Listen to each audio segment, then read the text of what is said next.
All right, guys. I think it was Tino that asked about is it the fact that I think that was his point, that the way Filipinos are, that there's more guys on the spectrum going like autistic spectrum and stuff going to the Philippines.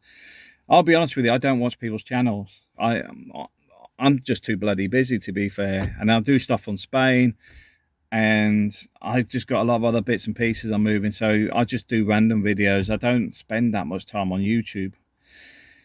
But I wanted to highlight a few things. If somebody is more likely to date somebody, find it easier to date if they go to the Philippines, regardless of on the spectrum or not, the answer is yes. And it's nothing to do with the spectrum. It's to do with the way this modern feminism has destroyed the structures in the West. Now, it's bizarre.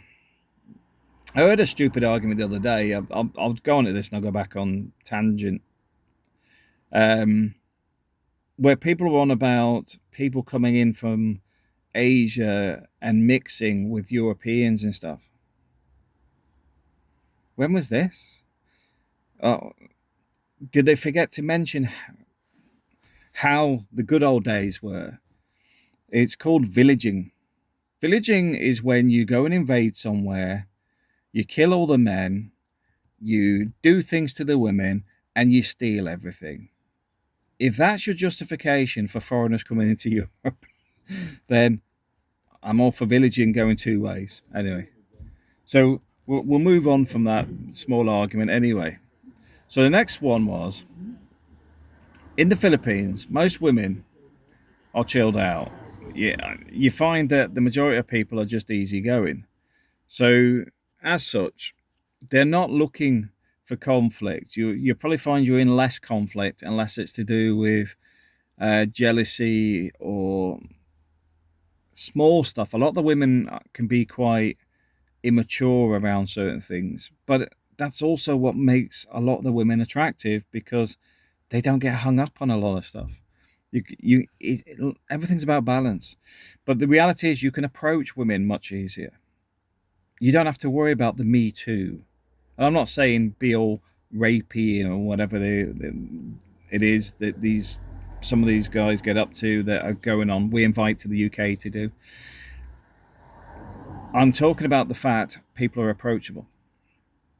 I'm talking about the fact that it's more traditional and simplistic because the boundaries and structure are still there.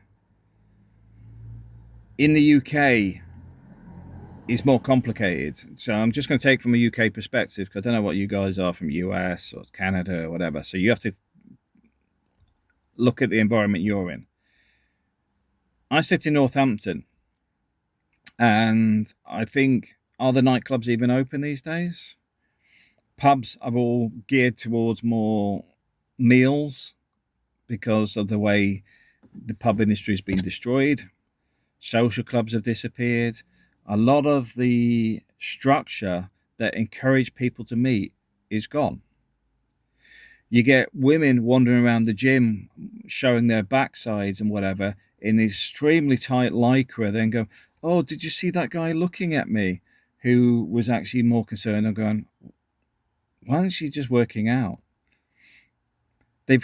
It's all mental, yeah? It shouldn't be occurring, but it has been, and it starts with feminism. Feminism has eroded so many things.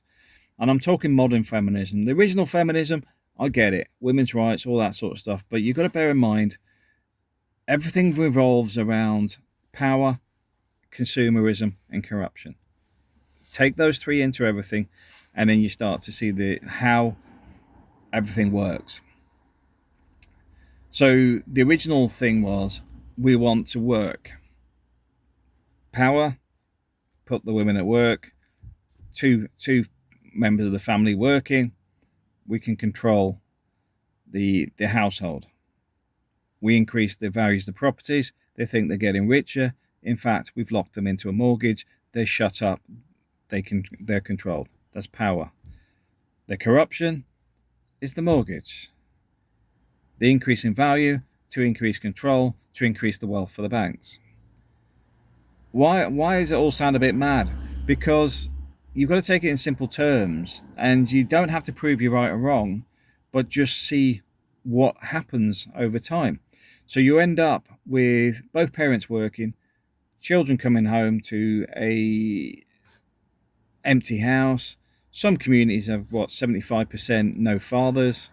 All sorts of problems occur because over the years things have been altered. Reality is the impacts we're now seeing. Kids often don't know how to engage with other sexes because they've been told everything. That nonsense with adolescents, trying to make out white boys are now murderers and all sorts of weird crap. And it's Andrew Tate. Andrew Tate, whatever you like, has his focus. Doesn't mean his focus is correct, doesn't mean it's wrong. He has a focus. A lot of the focuses have been removed for male role models for the majority of kids. And it doesn't matter if you're Little Muhammad or Dave down the road or I don't know, I can't even think of Chinese names. If you're in a Western society, you're all one group, right? Now, don't get me wrong, what I find in Spain is a lot of the groups are still cultured. The Polish still grouped together, the Chinese still grouped together. My wife, being Asian, she knows all the different Asians in the area. Even when we went to a restaurant for the first time, we now know a woman in there called Lily by name that recognizes my wife on the street. There is bonds and connections between people. Western society has been eroding that for capitalism, greed, consumerism, playing people off. Let's face it, you play off each other as neighbours. You want to get the bigger TV than the neighbour, all that sort of crap, which has been encouraged through the TV. The TV's been pushing that stuff for years. The reality is we've been proactively eroding what it means to be a man, what it means to have a relationship, what it means to be part of a traditional marriage. So is it easier to date in Asia with somebody on the spectrum? Absolutely. But I also would say if you're not capable of decision making and capable of looking after yourself, you shouldn't be getting involved with anyone else.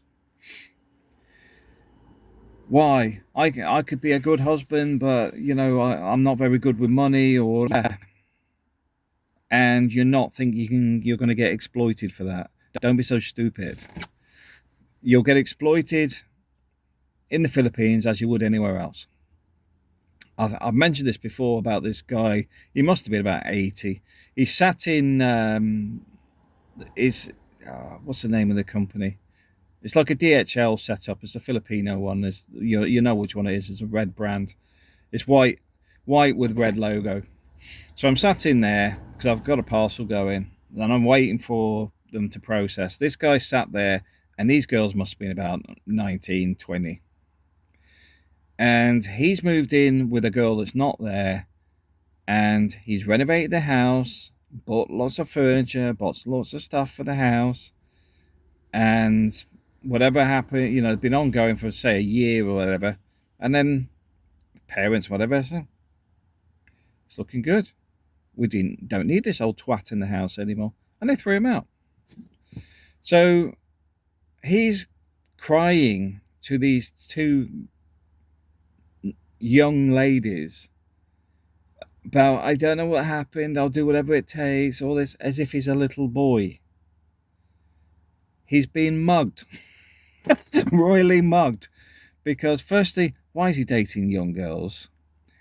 And secondly, why is he dating and living in the parents' house as if that's a normal relationship for an 80-year-old guy to be with a 19-year-old girl? I'll leave that one with you. But he was wanting to get her back and would do anything. I'm just thinking, nutter. But on top of that, it demonstrates that don't assume it's going to be easier. It's easier to get into a relationship. It's hard to maintain a good relationship in this modern society. For anybody, life is crap by design. We all work hard, we all go the extra mile, and this is just life. But it's very good if you have a great partner. It takes the burden. When I go back to Spain, my wife does all the cooking and everything else because she knows I work ridiculously hard when I'm away. So she turns around when I'm in the Philippines or Spain. The pressure's off. Most of the stuff I end up doing is I might get the chores to fix. Well, I've just thought of a light I need to change. But I might get the chores, for example, taking my son to karate, because otherwise it's like an hour there and an hour back for him. And my wife will go, "Well, you can go in the bus," and I just think, if it only takes me 10 minutes in the car, I'm not, play fair. But yeah, you will find it easier to meet people. But if you can't look after yourself and you aren't switched on, I wouldn't recommend doing it. You're more likely to be scammed. You're more likely to be left out there with nothing. In some cases, people I know have actually perished. And there's multiple reasons for that. And it's not been from being scammed, it's been from their health declined and then they needed assistance. But because they're not used to being people standing on their own 2 feet or not got a partner strong enough to take that weight, they lose everything. I've said this about old guys with young women, that say their wives now in their 30s. People don't die easily. In this modern society, we hang on like a twat instead of just dying in our chair. So those medical bills need to be paid, those ventilators to keep you breathing, that medical room needs paying. You will drag on and the mortgage, the house will be sold and you'll put your partner back into poverty. It sounds sad, it sounds bad, but that is reality. It's why I even get challenged with Filipinos who say, well, I'm going to go back to the Philippines and retire. And I'm like, I don't think you will. I think you buy that house in that brand new subdivision with the fantasy that you're going to go back, you'll get a health scare, and then you won't go back. Because your healthcare where you are is already paid for. It's like in the UK, NHS, already paid for. In Spain, I have private insurance. On top of that, the whole family's got private insurance as well. But I'm just thinking in the near future, we'll be opening a company so that we can develop a longer term solution for the healthcare for the family and stuff, because then they've got the state stuff as well. At the moment, it's just not worth it. It's cheaper to pay private. But ultimately, do more people on the spectrum go to the Philippines now? Probably. Do I recommend it? If you're good at decision making, because I fully understand some people just lack things like emotion, but they're switched on and clued up, sharp as a knife. So when they turn around, they won't get scammed. They may not say anything, but suddenly you go there and they're gone because they thought something wasn't right, so they just left. Those people would probably survive. But also, I'd find if you're that way, where you're just dry, lack emotions and stuff, yeah, everything else is fine. You'll probably do okay. You'll probably have a lot of women approach you, find you a bit weird and tell you're a bit weird. But if you explain it, they'll go, okay then. They just move past it. That's what I love about the Philippines. He's just like, okay, yeah, he's autistic, or he's this, yeah, okay. That's it. I remember it was Crocodile Dundee, I think it was, about telling somebody in the village about your problems, and how you get rid of problems. You know, like how do you get rid of your problems? It says, oh, I'll tell such and such in the village. They tell everybody else, then everybody knows your problem, so no longer it's a problem. The Philippines is a bit like that. People talk a ridiculous amount, but I find it's normally in a positive way. Even if it's like chatter about stuff and what people get up to, it's not vindictive. I don't find people are trying to harm each other. They're nosy. They like to know what everything's going on, but they're not looking to outplay each other. Not that I've seen anyway. I'm sure it goes on because you'll get that when people are brought into Western society and outdoing each. Well, yeah, I have seen it. I've seen it at the bowls club, where they're all asking what what job does your husband do? What car do you drive? All this sort of stuff, you know. And you're like, my God, what? Why does it matter? Why does it matter? And I know some of you guys might, oh, well, if you had a Ferrari or something, you'd be. It's like, no. See the thing is, the thing about the people I know that have had stupid amounts of money, you wouldn't know it. I remember there's a guy that does stuff with alpacas and stuff, and I think must have been in a rock band. But I think he had the GT40, I think it was, but it wasn't. It looked like an original. It wasn't like a fiberglass copy or something. But I've met a lot of wealthy people over the years, and they're all down to earth, and they don't tell you about their wealth. They don't have to. They've got nothing to prove to anybody. The people that are normally talking about who's got what are the ones that are trying to move up the ladder. But they're also people to avoid because you can't trust them. But anyway, I've gone off tangent again, haven't I? But anyway, yes, I do agree. I think a lot of people would have more chance of a good relationship by moving to the Philippines, and B, have I got an issue with it? Only if people can't look after themselves, because the risk on themselves and whoever becomes their partner is quite high. Thanks for watching.